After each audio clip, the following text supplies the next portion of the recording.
and welcome to this peer-led brief on being a white person for dummies. If you've ever thought to yourself, I don't have privilege, my life has been very difficult, this might be for you. It's for me too. So we start off with an institution. In this case, I'm going to be using an analogy, and we are going to be using a school. And then still an analogy, this is not specific to these, but for our social systems, we're going to be using the groups of football players, punk/goth, and drama and theater. Those are our three social systems. So let's say week 1, there was a spontaneous written test on the topic of recreational activities with 20 questions. There was 1 question on drama and theater, 3 questions on current punk rock hits, and 16 questions on the game of football. The average of the football players' scores was an A, so they had privilege. They had resources and rewards due to their social group.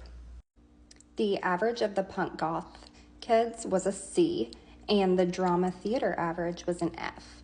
Now, if this happened regularly, if they had tests like these, they would be oppressed. So disadvantaged due to their social group when they're compared to the privileged norm.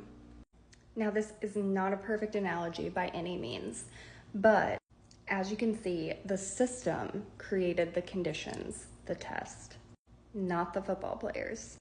But still, despite this, the football players had the resources because they were competent in the topic and the rewards in that they received an A, even though the test was still hard for them.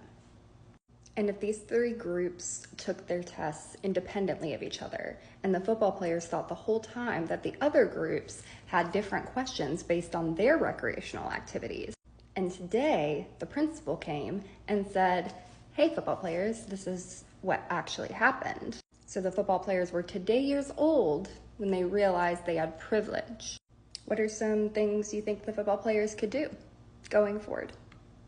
Even though they didn't create the test, they did take part in it and they still got A's, while their peers were systematically destined for C's and F's. Let me know what you would suggest in the comments. Okay, class dismissed.